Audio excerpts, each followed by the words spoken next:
Hi, my name is Aubrey and I'm going to help my mommy teach her food science class. Today we are going to make one of my favorite desserts, pudding. I'm going to show you the history of pudding. The history of pudding. All right, Aubrey. Early beginnings of pudding. Ancient Romans, Greeks, Persians, they all made a version of the dessert we now call pudding. These were egg and cream mixtures, and they were based upon like the egg being the thickening power in the pudding. And they included both savory ingredients like cheese and meat, and they also included sweet ingredients like dried fruit and nuts. Okay, the next time period is the Middle Ages, and that brought about some changes in what was defined as a pudding. Now, the Roman Empire spread all over Europe, over to the British Isles, all the way across France and Spain, and countries we now know as being part of the European Union. So, two kinds of puddings kind of emerged from the Romans' influence.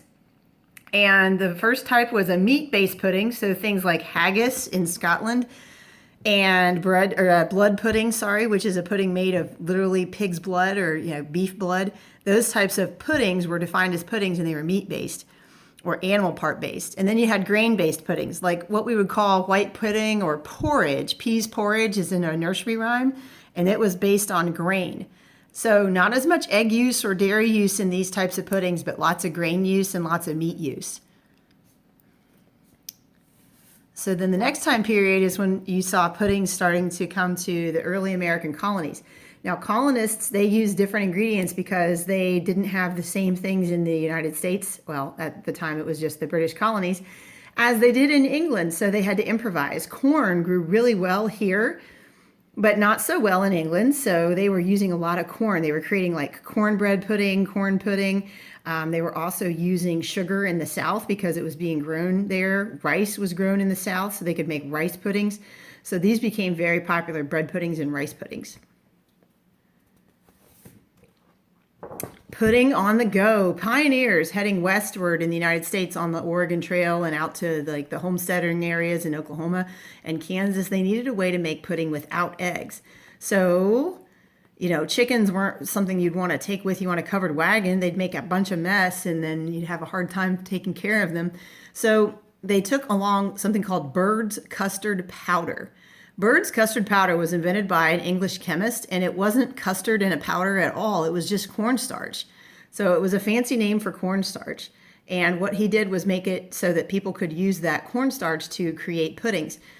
So a simple pudding could be made on the trail or on the, like wagon train by mixing together milk, cornstarch, sugar, vanilla, and cooking it over an open fire. So this type of cornstarch-based pudding became really popular.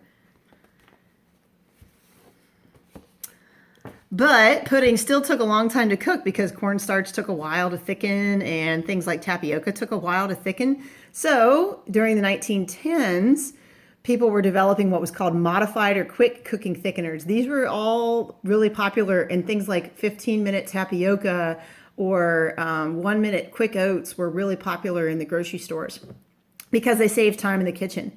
Jell-O and Knox Gelatin, they came out with all kinds of gelatin-based puddings. They came out with puddings that were based on gelatin as the thickener, not cornstarch. Now, back in 1918, we're talking over 100 years ago, the very first powdered packaged pudding mix was invented. And it was called Mighty Fine. And it was literally Mighty Fine. It was the brand name.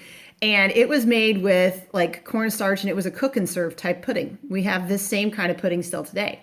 The first instant pudding, where you could just mix it up with cold milk and whip it and have it ready in 30 or 40 seconds, was called a Maizo. And it was made by the American Maize Company. And it used what's called modified cornstarch. So modified cornstarch will react and thicken without heat due to its use of enzymes being added to it to change its starch structure. So a Maizo was the first modified cornstarch instant pudding. All right, so that's your history of pudding. You never knew there was so much to know about pudding. What we're going to do today is we're going to show you how to make two kinds of pudding. These are both from boxed mixes. We're going to make a little butterscotch cook and serve. And we're going to make a little Kroger brand instant. Now, Aubrey is going to make the Kroger brand instant, and I'm going to make the cook and serve. I'm going to make my instant pudding, and all I need to add to this pudding is my pudding mix in here and 2 cups of milk. So I'm going to put it in the mixing bowl, and then put the mixing bowl in the mixer. So I'm going to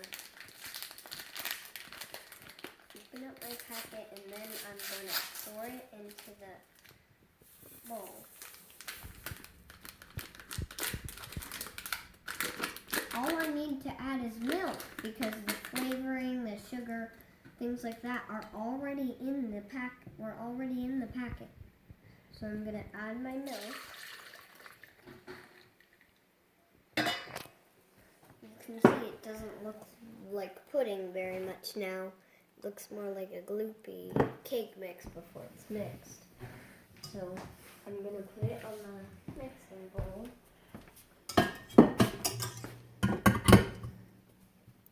Push this down. Lock it in place. In place. Okay, and then we're going to turn it on medium.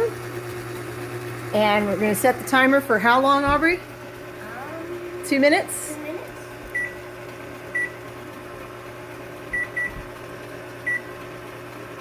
And we'll